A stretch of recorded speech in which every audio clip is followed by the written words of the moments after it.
My name is Alfredo Calcedo Barba. I am from Madrid, Spain. I am a psychiatrist and currently I work at the Hospital Universitario Gregorio Marañón, which is one of the major teaching hospitals that we have in the city of Madrid.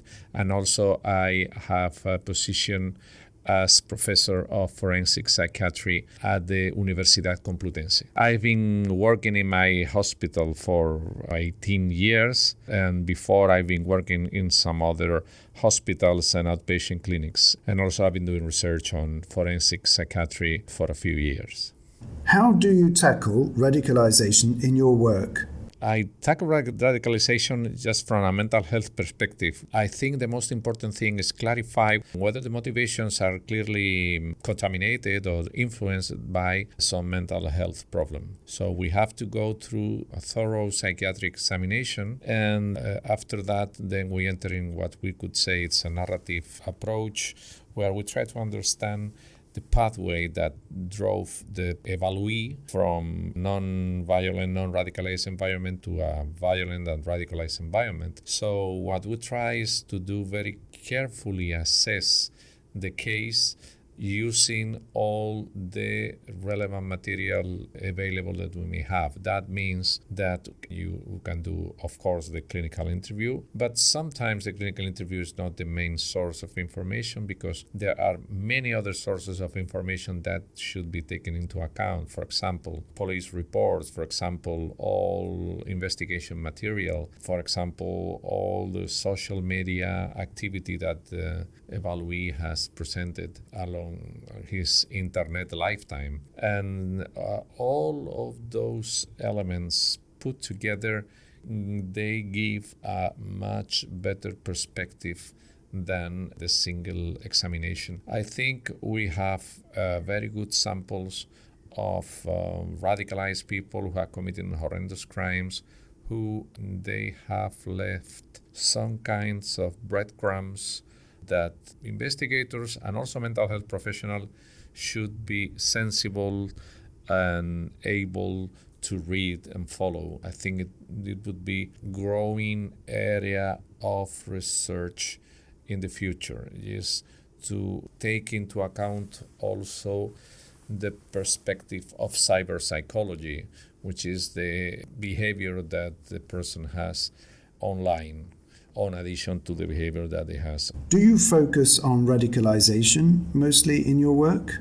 I do some assessments. I have some cases referred from prisons, basically, and in those cases, I do a mental health assessment. Sometimes the radicalization comes up.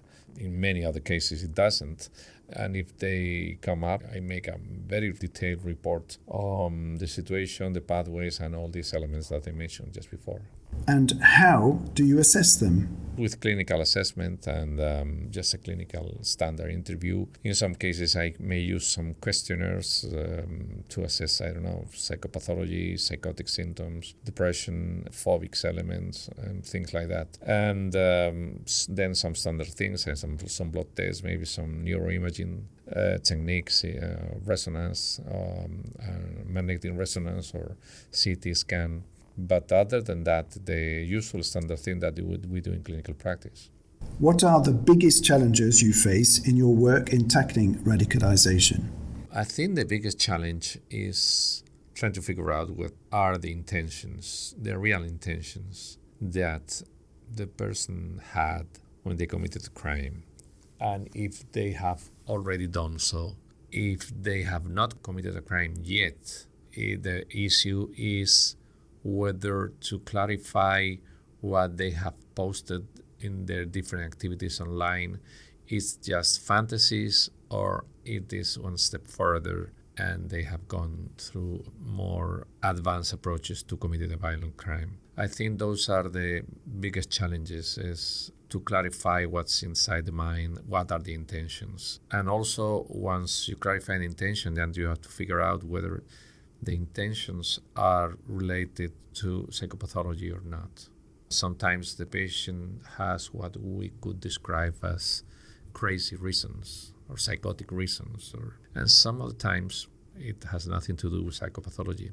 So it is important to clarify when there is psychopathology and when there is not, and secondly, when this psychopathology has some influence in the criminal intentions. Another challenge is to improve the multi-agency work. My country, because of the data protection laws which are European in many cases, sometimes makes it difficult to integrate the information.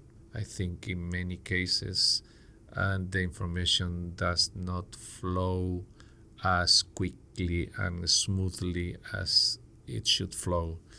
And there is no way where we as mental health professionals can have access to police material. And on the other way around, the problem of the police to have access to our clinical material written in the medical records.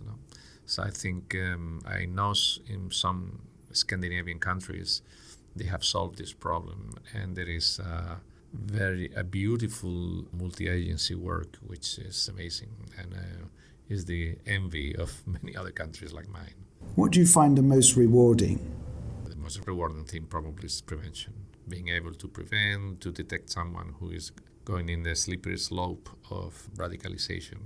I think that is and acting and doing something and in a manner that is not very clear, trying to offer some kind of activities that are not, that distract the person from the main concern related to radicalization. I think this is very gratifying. I think that clinical work is fascinating all the time because it has a very strong forensic component. And when you work on forensic, it's like you do an investigation type of work. You have to unveil material, you have to unveil the history. How has RAN helped you? Is there anything more you would like or expect from RAN? RAN has been a wonderful experience. I've been attending RAN for 2 years. I wish I would be able to go to more meetings in RAN, but I don't have that much time left because of my work commitments at home. I think it's very interesting to interact with other professionals. So for me to interact with prison and probation officers, to interact with exit experts, who interact to other people who are doing the same job, other forensic psychiatrists. Also having the opportunity to see how the multi-agency work is done in some countries, which is a model that we could try to imitate. Also, it's been a good opportunity to know people from my country, which I didn't know, and through RAN in a foreign country, I've been able to meet and discuss and maybe start some projects. And I think it's been wonderful. I think RAN is a great idea. I think all the people who attend the different meetings is very happy. We like the small size design that they have, the wonderful interaction, the breakout groups that they make to enhance even further discussion. Oh, this is wonderful. I have learned about assessment instruments which are very useful in clinical practice. For example, the one which was about to assess autism spectrum disorders and the relationship with the risk of radicalization.